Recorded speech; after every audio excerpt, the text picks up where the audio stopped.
الحمد لله نحمده ونستعينه ونستغفره ونستهديه ونعوذ بالله من شرور أنفسنا ومن سيئات أعمالنا من يهده الله فلا مضل له ومن يضلل فلا هادي له ونشهد أن لا إله إلا الله وحده لا شريك له وأن محمدا عبده ورسوله صلى الله عليه وآله وسلم.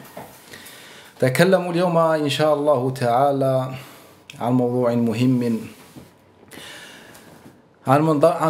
مهم لم يستمر إلى زماننا هذا فقد مضى عليه الزمان وانقرض، فلعلنا اليوم بإذن الله تعالى نفتح له بابا ونرفع عنه ستارا، وهو موضوع المجالس والأمالي.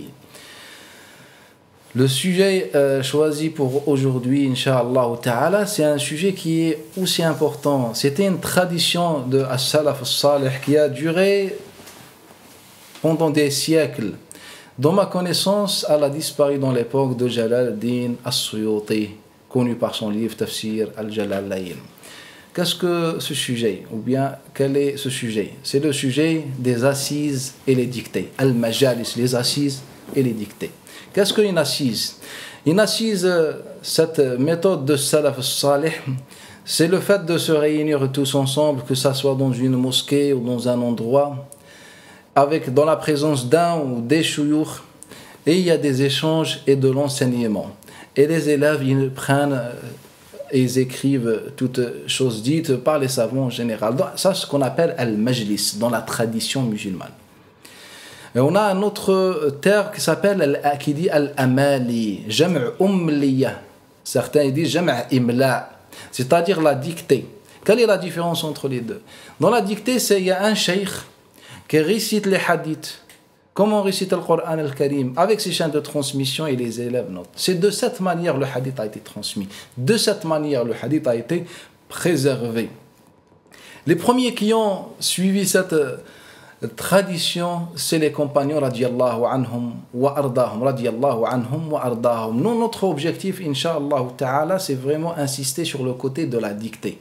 Les assises, relativement, alhamdulillah, il y a encore des assises, on utilise, on commente les livres de l'hadith, il y a les assises sur des différents sujets. Les assises en islam ne concernent pas uniquement le hadith, ni le Coran al-Karim uniquement. Les assises sont ouvertes, il y avait les assises de la langue arabe et ses sciences, comme par exemple, parmi ceux qui nous ont transmis ces assises, l'imam az-Zajjaj, dans son livre Majalis al-Ulama, les assises des savants. On a des assises sur des sujets divers, comme il nous a transmis Abu Bakr al-Daynouri, dans son livre Al-Majalis, comme l'imam Tha'lab aussi dans son livre Al-Majalis, etc. Les assises sont nombreuses en islam. Notre objectif, parmi les assises disparues, surtout les assises dans la définition de la dictée, qui ont disparu, c'est les assises de dictée de Al-Hadith. De dictée Al-Hadith. C'était une tradition de As-Salaf Salih depuis l'époque des compagnons radiyallahu anhum, depuis l'époque de Aïcha radiyallahu anha, de Abu Hurayra radiyallahu anhu, de Abdullah ibn Umar radiyallahu anhu wa an abi, etc. Et de cette façon, les musulmans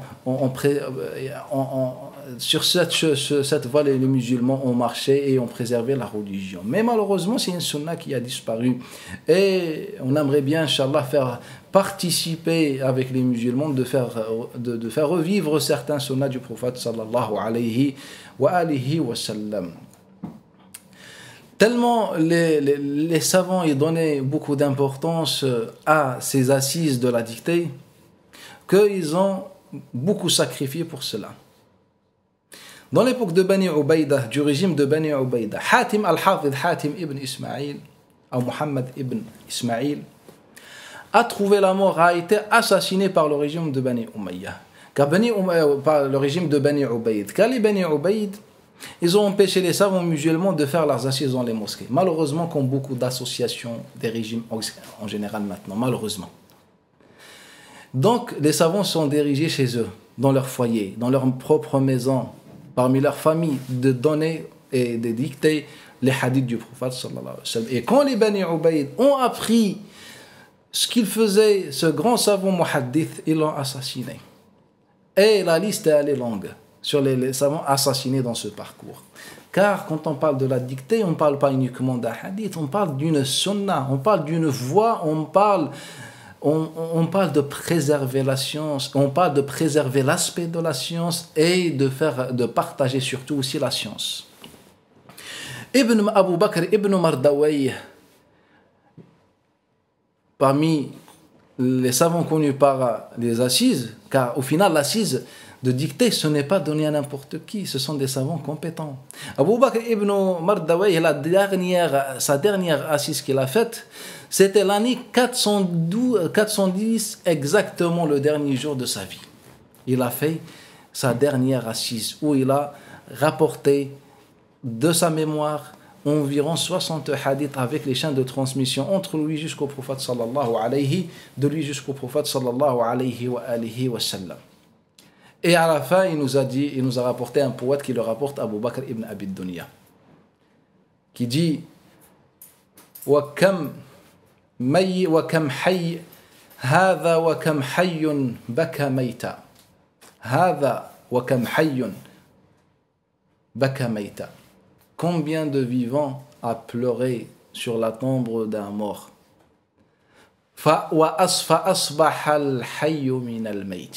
Et puis le lendemain, ce vivant, il faisait partie de la tombe de la personne, c'est-à-dire il meurt. Il a rapporté cette poésie, ou bien cette poésie, ce vers de la poésie, qui indique peut-être que c'était la fin, les derniers jours de sa vie. Ala kulli hal, c'est ça notre objectif. Parmi les choses qui montrent l'importance de cela, le nombre des personnes qui assistent dans ces cercles.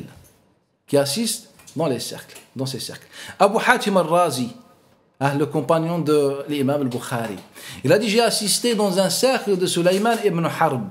فَحَرَزُوا مَنْ حَضَرَ مَجْلِسَهُ 40,000. Ils ont compté combien de personnes étaient présentes. Ils ont trouvé environ 40 000 personnes présentes.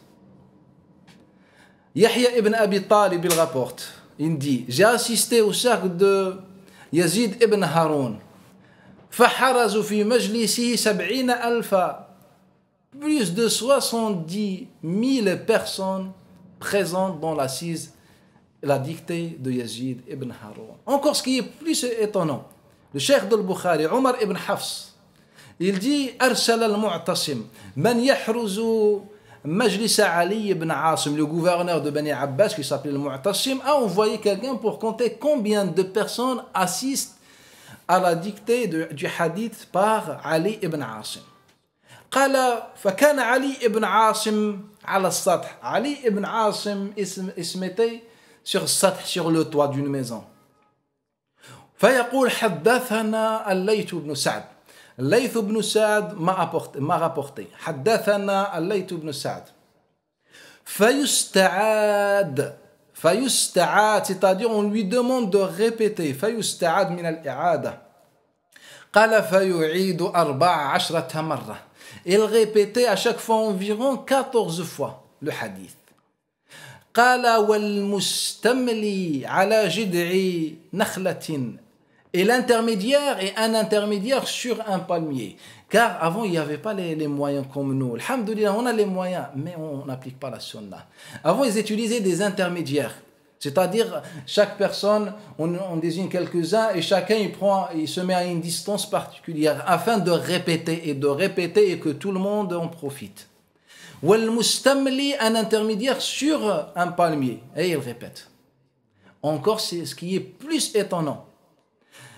جعفر بن محمد الفريابي, جعفر ابن محمد الفريابي رحمة الله عليه, بلغ عدد المستملين في مجلسه, comme il rapporte كما يروي الخطيب في أدب الإملاء, بلغ عدد المستملين 316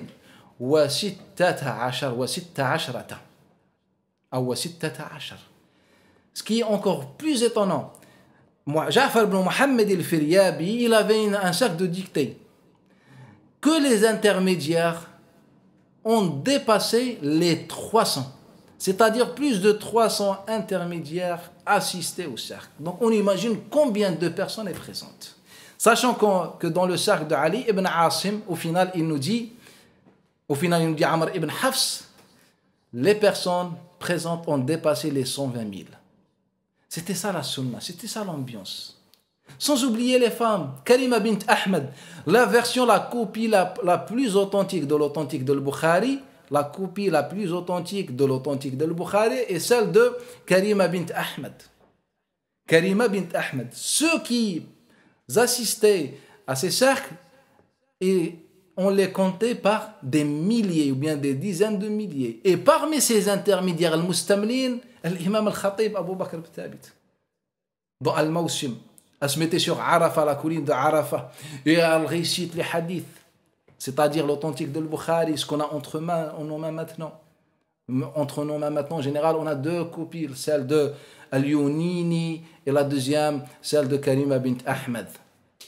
Donc, elle récitait les hadiths, Abu Bakr al-Khatib, il récite, un autre, il récite, comme ça, tout le monde en profite. Et ces cercles, ils n'étaient pas réservés aux hommes. Il y avait les femmes aussi. L'imam Zahabi nous rapporte qu'Ali ibn Asim al-Misri, il avait un très grand cercle de dictées où il y avait les hommes et les femmes, chacun dans son côté. Muhammad ibn Ali al-Hassani, rahmatullah alayhi, parmi les savants de 7e, bien de 8e siècle, il assistait avec ses enfants. Et ses enfants par la suite qui ont transmis beaucoup de recueils de hadiths.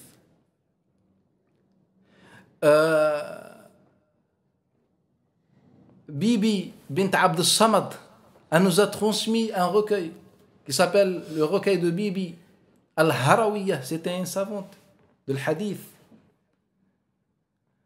Safiya bint al-Fadl, c'était une savante, elle nous a rapporté un recueil, ce qu'on appelle Juz Luwayn al-Masisi. Luwayn al-Masisi, c'est le cheikh de l'imam Abu Daoud wa Nasa'i. Abu Daoud wa Nasa'i.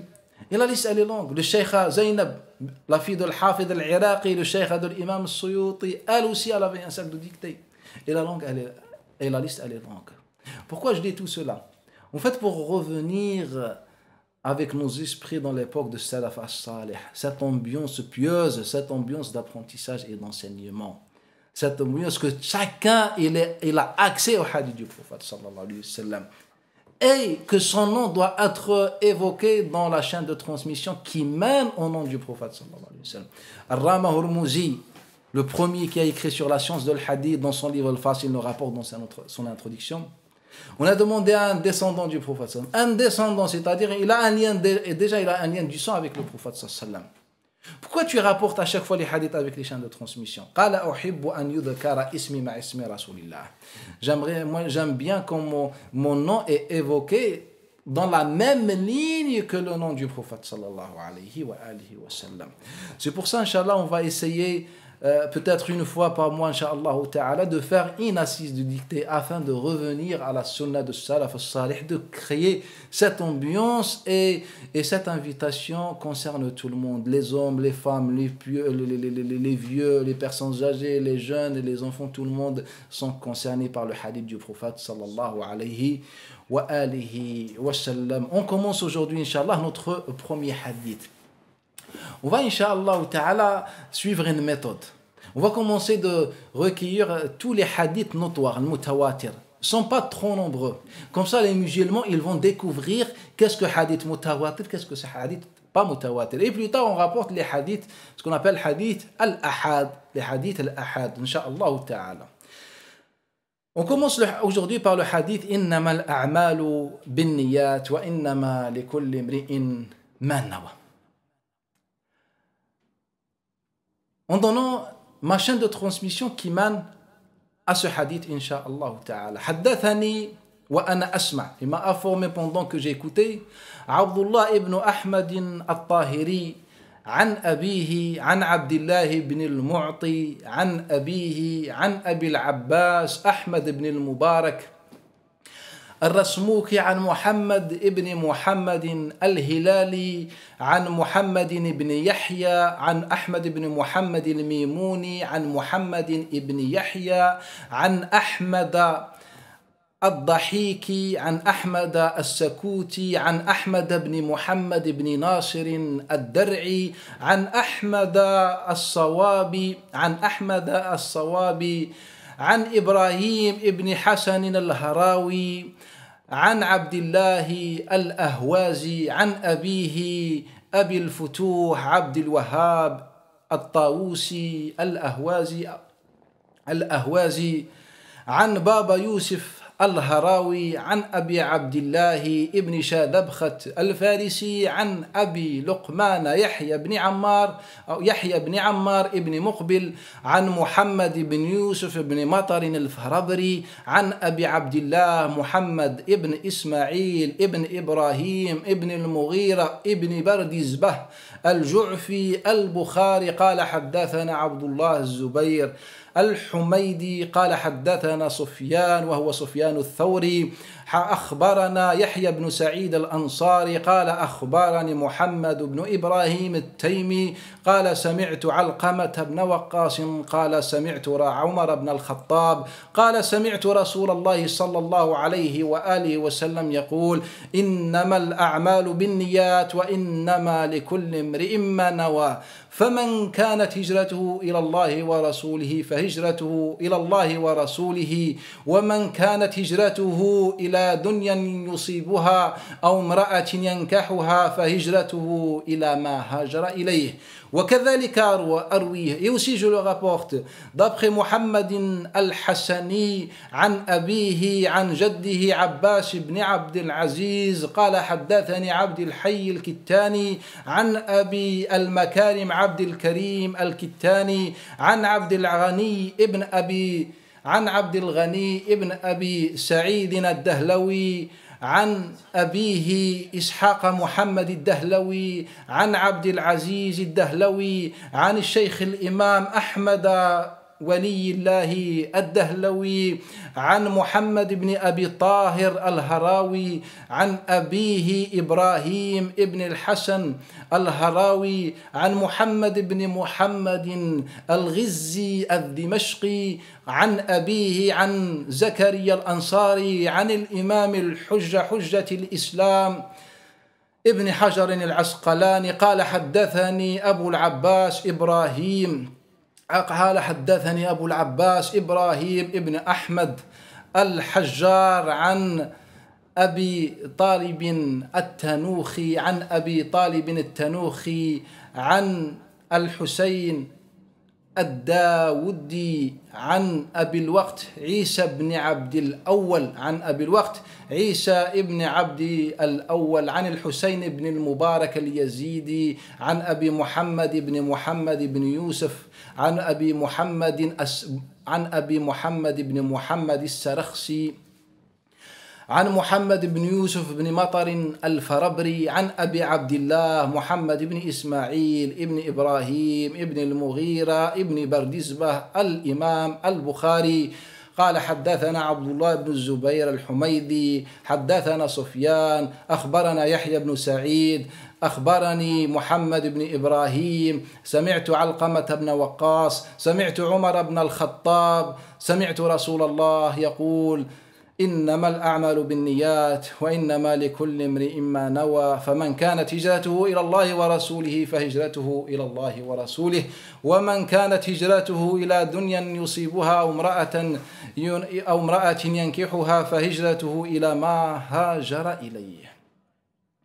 Ce hadith a été rapporté d'après Yahya ibn Sa'id al-Ansari, d'après Muhammad ibn Ibrahim, d'après Alqama, d'après Omar, d'après le prophète sallallahu. Et d'après Yahya ibn Abi Sa'id al-Ansari, plus de 100 transmetteurs le rapportent.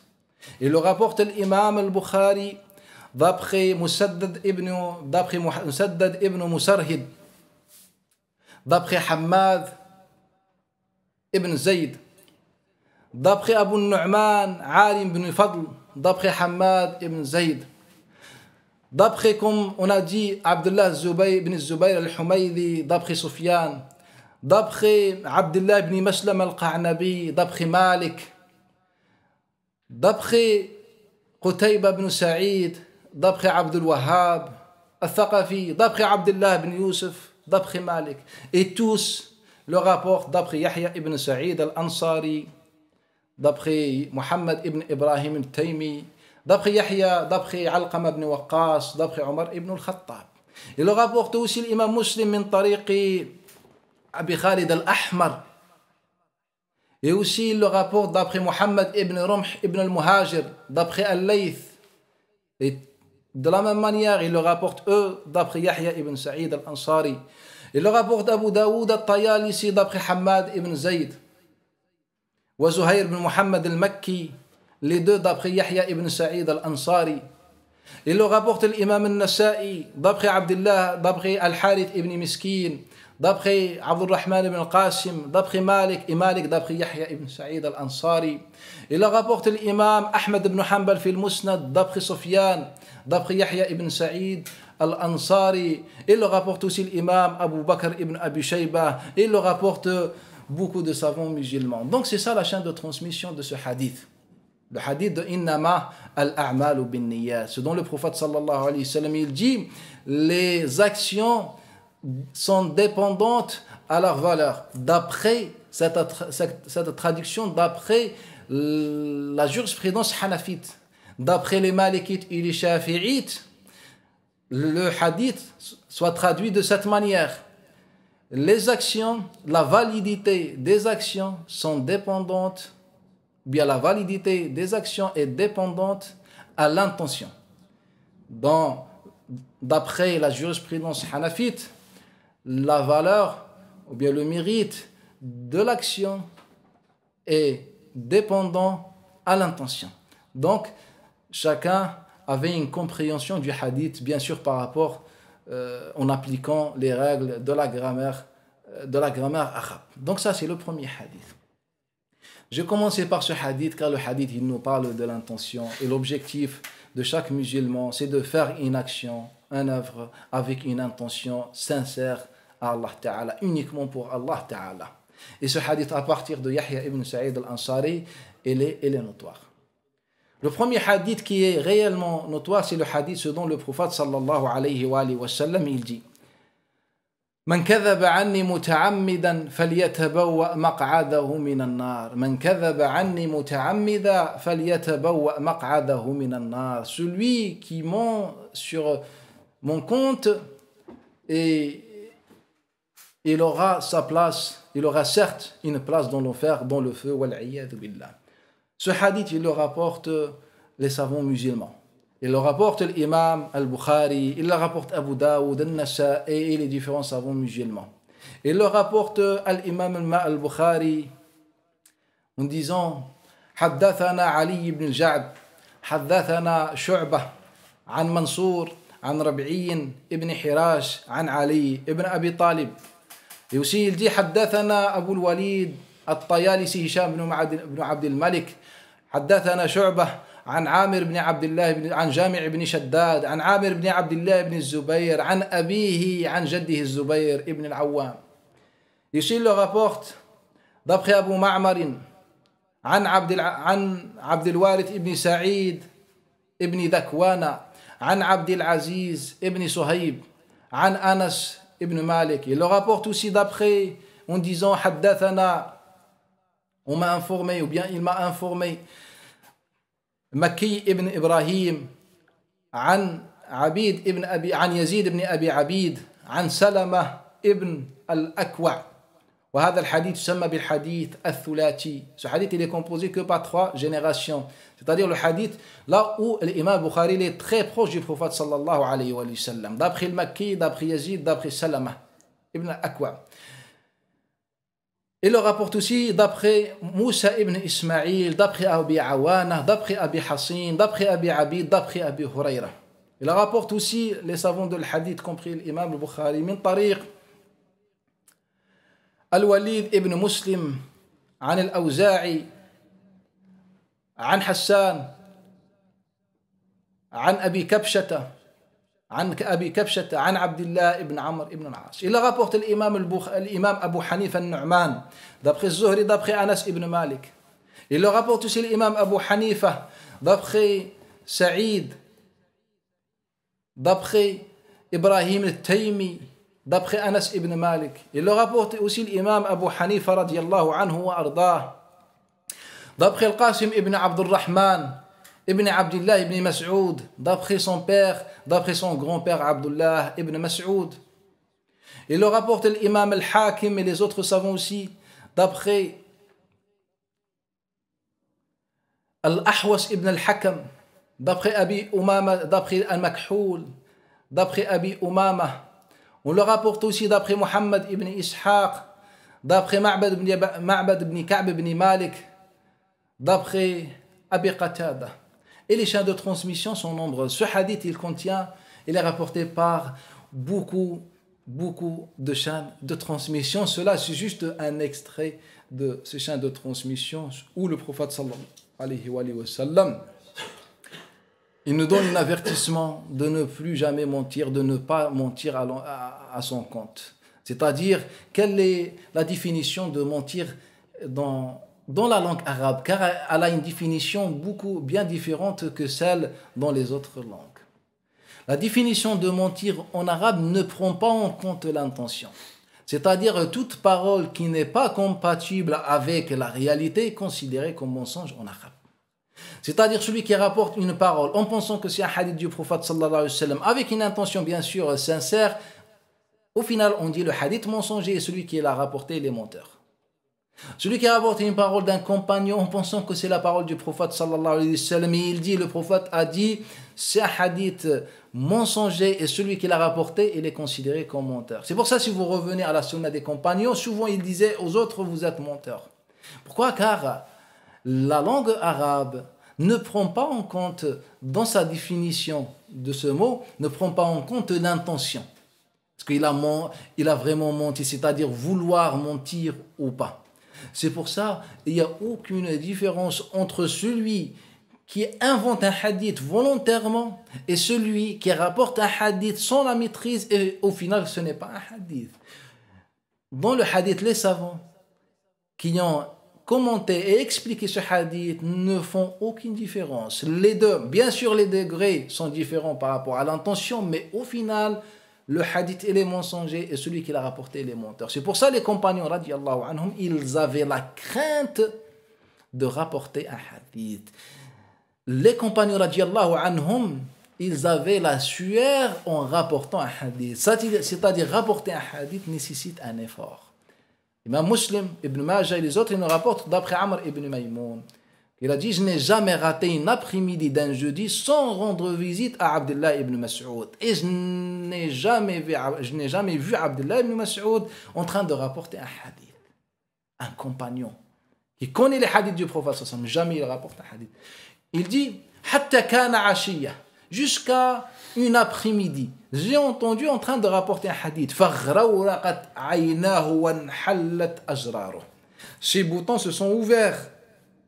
Vient du mot ghariqa, c'est-à-dire se noyer, c'est-à-dire ses yeux se noyer dans ses larmes par crainte, car on est en train de parler du prophète sallallahu alayhi wa alihi وسلم. نسأل الله تعالى أن يتقبل منا أقوالنا وأن يرزقنا النيات الصالحات. آمين. سبحانك اللهم وبحمدك نشهد أن لا إله إلا أنت نستغفرك ونتوب إليك.